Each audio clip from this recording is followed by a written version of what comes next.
From the heat and dust of Latin America, poverty-stricken and often violent, Gabriel Garcia Marquez blended history and superstition, the real and the surreal, to create a world as exotic and alluring as a South American carnival. He grew up here, in the Colombian town of Aracataca, a lonely child in his grandparents' house. That childhood formed the basis for his most famous book, 100 Years of Solitude.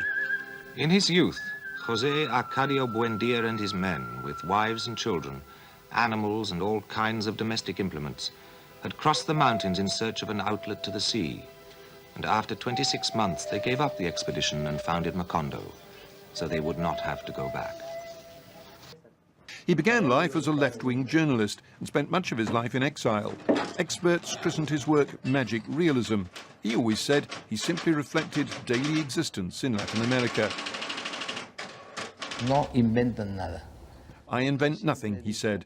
People always praise my imagination, but I believe I'm a terrible realist.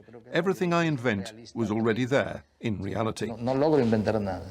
Todo lo que invento ya está hecho por la realidad. In 1982, he was awarded the Nobel Prize for Literature, but his career was far from over.